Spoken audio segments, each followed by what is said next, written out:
Ben voilà les gars, on réclamait tous le départ de Vitinha après son incroyable manqué face à Monaco. On verra bientôt notre vœu exaucé, puisqu'il est attendu en Italie pour passer sa traditionnelle visite médicale.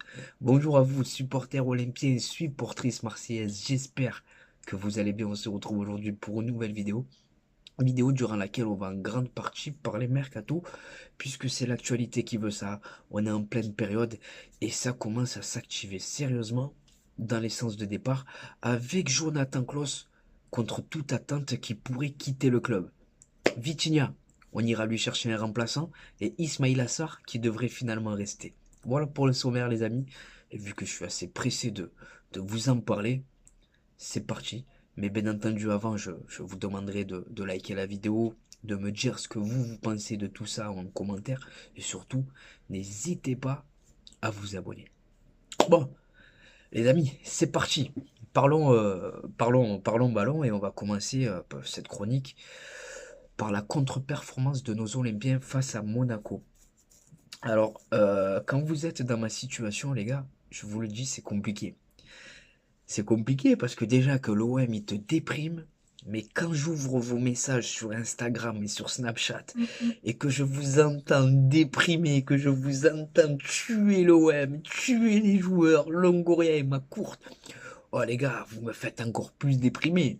Je dis pas ça méchamment, mais voilà, faut se mettre en tête qu'on va vivre on risque de vivre une saison compliquée. Et ce match face à Monaco, en fait, euh, on aurait tous signé pour un match nul avant la rencontre. Mais le scénario, il fait que c'est frustrant. Le scénario, il fait que tu l'as là. Tu joues une équipe de Monaco réduite à 10. Les faits de jeu te sont favorables et même dans ces conditions, tu es incapable d'aller chercher les 3 points devant ton public. Voilà. Tu joues même à 11 contre 9. Bref, il y a un problème dans cet OM-là. Et le vélodrome, hein, on va mettre un gros panneau attention. Le vélodrome, les joueurs l'ont vu, on l'a entendu, ils commencent à grogner. Ça a sifflé fort, ça a sorti les banderoles, il y a Lyon qui arrive, et Lyon, c'est un tournant. Soit on gagne et on essaie de relever la tête, soit on perd et on continue de creuser notre tombe. Voilà. Mais en tout cas, pour ce match, pour conclure, j'ai envie d'être optimiste, puisqu'on va compter sur le retour de nos internationaux sénégalais qui se sont fait sortir par la Côte d'Ivoire, déçus pour eux, mais contents pour nous.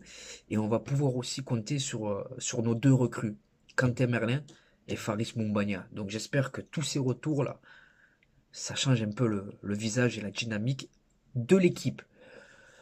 Parlons mercato maintenant, puisque ça s'anime et ça s'anime avec quelque chose qu'on n'avait pas vu venir, le potentiel départ de Jonathan Klaus. Alors, Jonathan Klaus, si je me mets à la position du club, je peux comprendre. C'est-à-dire que quand je suis ton employé, tu n'as pas à te préserver pour l'équipe de France, tu n'as pas à faire la starlette, tu es un cadre du vestiaire, tu dois montrer l'exemple. Par contre, Jonathan Klaus, si on parle sportivement, première partie de saison, il a sauvé les meubles. Il a été incroyable. Il a connu une baisse de régime, là je vous l'accorde, mais je vois pas l'intérêt de s'en séparer. Tu vas le vendre à qui? Qui va mettre un bon prix? Galatasaray, la Turquie, c'est compliqué pour qu'il s'aligne. On va le vendre à qui? Voilà.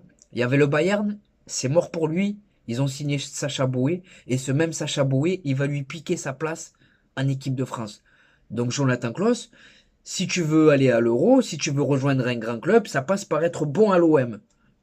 C'est tout. C'est nous qu'on te paye tous les mois. Donc ces petits délires de je me préserve, pas je me préserve, te faire encadrer. Ça, je supporte pas, les gars. Je vous jure, je supporte pas les joueurs qui sont pas capables de se faire mal pour notre club. Ensuite, les gars, on a Ismail Assar. Alors, pour remplacer, pardon, Jonathan Klaus, j'ai oublié. Voilà. Pour remplacer Jonathan Klaus, euh, l'OM aurait entamé des discussions avec le Stade Rennais pour Laurent Assignon, 23 ans, latéral droit. Et honnêtement, voilà, je suis pas tellement emballé par le joueur. Voilà, c'est pas Quentin Merlin, quoi. Hein, tu perds quand même un joueur qui a le niveau équipe de France, tu le remplaces par lui qui a aucune référence. Pour moi, on s'affaiblit. Mais vraiment.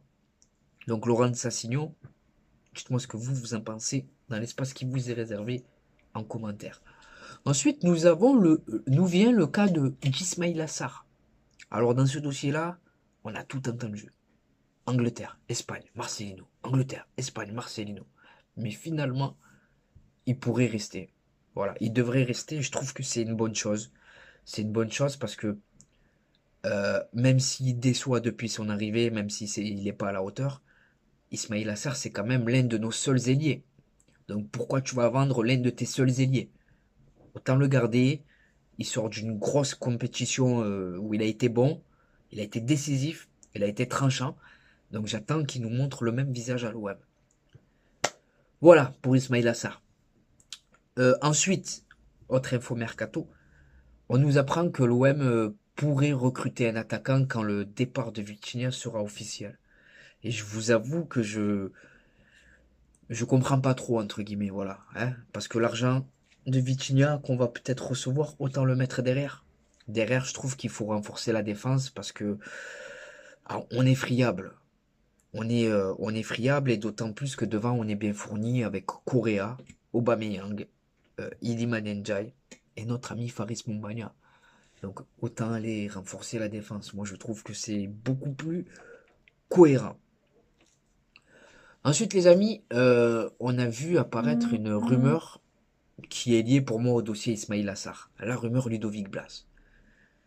Et dans ce dossier, j'y crois absolument pas. Premièrement déjà parce que Ismail Assar va rester. Et deuxièmement parce que ce joueur, je ne le vois pas quitter le Stade Rennais en pleine cours de saison. Financièrement c'est compliqué. Et moi de mon point de vue, je suis pas sûr que c'est un joueur qui convienne à l'OM, qu'il ait les épaules pour l'OM. On réclame tous des leaders parce qu'il n'y a pas de leader dans cette équipe, il n'y a pas de caractère, c'est pas Ludovic Blas qui va t'en apporter. Vous m'excuserez, c'est un bon joueur de ballon, de Ligue 1, tout ce que vous voulez. Mais voilà, je valide pas cette piste. Quentin Merlin maintenant. Quentin Merlin, ben écoutez, j'ai écouté son discours, conférence de presse, et j'ai aimé les propos qu'il a tenus.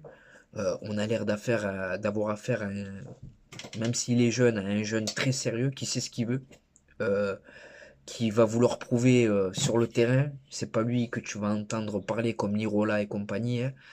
Lirola, Balerdi, qui faisait des ballons, qui allait en boîte, l'alcool et tout ce qui s'ensuit. Non, lui c'est quelqu'un de très sérieux et qui s'est fixé des objectifs assez élevés, grosse marge de progression. Par contre, voilà, là où il va falloir qu'il progresse, et c'est lui-même qui le dit, je vous l'avais dit aussi avant son arrivée, c'est défensivement. Voilà, c'est un ancien milieu de terrain, il est plus à l'aise pour attaquer que pour défendre, donc il n'a pas fini son apprentissage du très très très très très très très haut niveau. Voilà pour ce que je pense de Quentin Merlin. Les amis, je suis persuadé d'avoir oublié quelque chose, je sais pas pourquoi. Je sais pas pourquoi je suis persuadé d'avoir oublié un sujet. Quel sujet j'ai pu avoir oublié, les amis? Les jeunes. Les jeunes, les gars. Parce que c'est lié à Quentin Merlin. Alors, Pablo Longoria, depuis son arrivée, il a quand même tenté plusieurs paris avec les jeunes joueurs. Il y a beaucoup de jeunes joueurs qu'on est allé chercher, hein. Nuno Tavares, Issa Kaboré, Isaac Touré, Vitinha, Azinou Iliman Ndiaye. On est quand même allé chercher énormément de jeunes joueurs. Et jusqu'à présent, j'ai envie de vous dire qu'on s'est trompé sur chacun d'eux. Voilà. Il n'y a aucun jeune joueur qu'on est allé chercher qui a pété. Voilà. Alors quelque part, c'est parce que l'OM, c'est peut-être une marche trop haute quand t'es pas un joueur confirmé. Et deuxièmement, peut-être qu'on se trompe sur eux aussi. Voilà, on se trompe sur des joueurs, ils n'ont pas le potentiel qu'on leur trouve, qu'on pense qu'ils ont, et ce qui fait que tu dépenses, tu dépenses à perte en fait. Voilà, les jeunes joueurs, c'est l'échec de Pablo Longoria, parce que quand tu vas chercher un jeune joueur, il faut l'accompagner en dehors du terrain. Il faut l'aider, il faut être présent pour lui. C'est pas comme si tu allais chercher un international français qui a déjà du vécu, de la bouteille. Lui, tu le laisses tranquille. Qu'est-ce que tu vas lui apprendre? Mais un jeune joueur, faut l'accompagner. Donc, Je vais pas le reprocher à Pablo Longoria parce que tous les clubs français essaient de le mettre en place et ça donne pour eux des résultats, ben, pour l'instant, entre guillemets, satisfaisants parce que chaque club français arrive à survivre en vendant leurs meilleurs joueurs. Donc je trouve que qu'on doit progresser aussi de cet axe-là, dans cet axe-là. Donc voilà les amis, j'ai été complet, hein, j'ai évoqué avec vous tous les sujets. Le mercato, le match face à Monaco. Maintenant, c'est à vous de jouer, pardon, c'est à vous de jouer, de me dire ce que vous pensez de tout ça dans l'espace qui vous est réservé en commentaire, de liker la vidéo et de vous abonner si c'est pas encore fait. Voilà, là vous allez avoir un vlog, je vais vous donner aussi mes réseaux sociaux, donc voilà. Je vous remercie d'avoir visionné la vidéo jusqu'à la fin. Je vous remercie je vous souhaite de passer plutôt une bonne journée ou une bonne soirée selon le moment où vous visionnez cette vidéo. Et n'oubliez pas les amis, notre virus à nous, c'est loin. Ciao les amis. On va passer à l'instant réseaux sociaux. Je vais vous donner mes réseaux sociaux, voilà, comme je viens de le dire. Donc ça me permet d'être beaucoup plus proche de vous les gars. Ça me permet de savoir ce que vous pensez sur YouTube. C'est moi qui parle. Tandis que sur Snapchat, ça me permet de savoir ce que vous pensez. Sur Snapchat, je filme ma vie, les infos de l'OM. Les bons plans maillot, les gars, le bon plan maillot. 26 € le maillot de l'Olympique de Marseille. 10% de réduction avec mon code promo TPAMS. Il n'y a pas que l'OM, il y a tous les clubs, toutes les sélections nationales. Il y a les ensembles de survêtements, les maillots d'avant-match, les polos. Bref, ajoute-moi sur Snapchat Khalil-du-6 TPAMS 13 et je te dirai tout ce que tu dois savoir. Ensuite, on a Instagram. Instagram, on est sur un contenu différent. C'est moi et ma grosse tête au Vélodrome, devant le Vélodrome, avec des joueurs que j'ai pu approcher en photo, en vacances notamment, donc TPAMS 13. On a Twitter, ou sur Twitter, je réagis à chaud sur l'actualité olympienne et sur l'actualité footballistique, donc c'est TPAMS 13 13 13. Et enfin, pour conclure, on a TikTok où c'est touche pas à mon stade, tout attaché. Donc voilà les amis, c'est pour vous, c'est cadeau. Maintenant c'est à vous de jouer, c'est à vous de contribuer au référencement de cette vidéo en la likant, en vous abonnant et surtout en me disant ce que vous pensez de tout ça en commentaire. C'était Khalilé de Touche pas à mon stade. Je vous souhaite de passer une bonne journée ou une bonne soirée selon le moment où vous visionnez cette vidéo. Et n'oubliez pas les amis, notre virus à nous, c'est loin. Ciao les amis. Bon match à la famille. Et bonjour à vous supporters marseillais, supportrices marseillaises, j'espère que vous allez bien. On se retrouve aujourd'hui pour une nouvelle vidéo et pas n'importe quelle vidéo. 24 heures dans la peau d'un supporter marseillais et comme vous pouvez le voir, aujourd'hui le cadre il est tout simplement magnifique. Bien accompagné en attendant le match explosif qui nous attend de ce soir, Olympique de Marseille, Bayer Leverkusen. Donc au programme les amis, là on se rafraîchit, on s'hydrate bien entendu.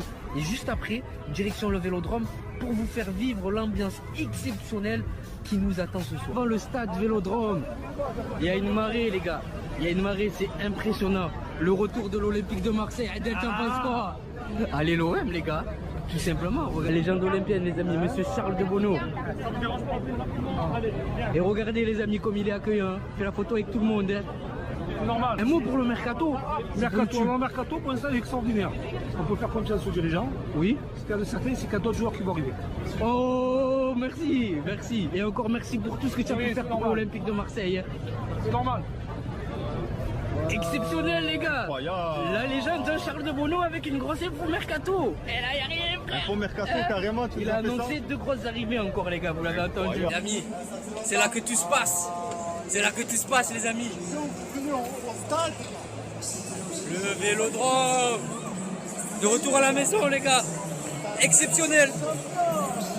Exceptionnel. La ferveur du rêve marseillais. Allez, on attaque.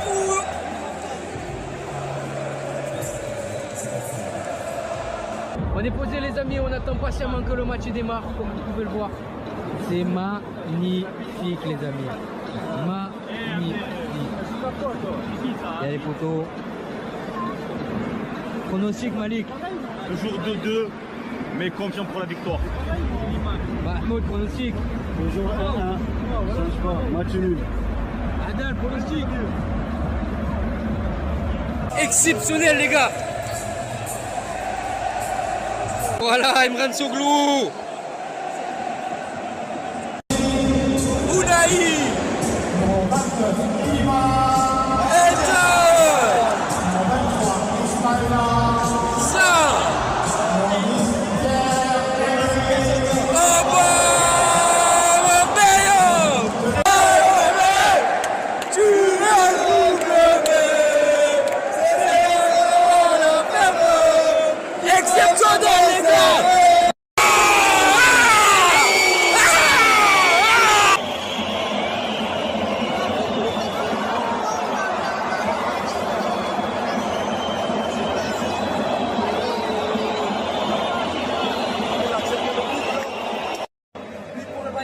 Michel, les amis. Apparemment, c'est peut-être une fois de Paul Lopez. À voir.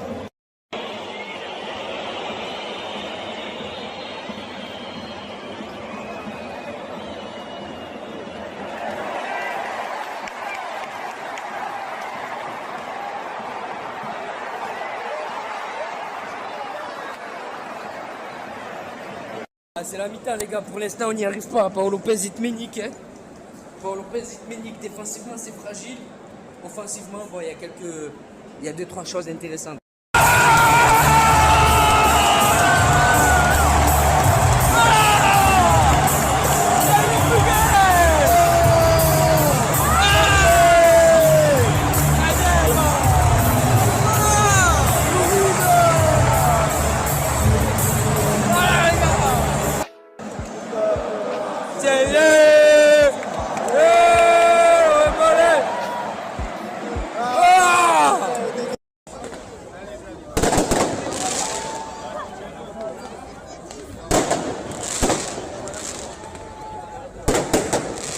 Sur l'âge des joueurs. Mahmoud, Manu. Malik, t'as hâte d'être à ce soir ou pas? Je vois ça. Manu.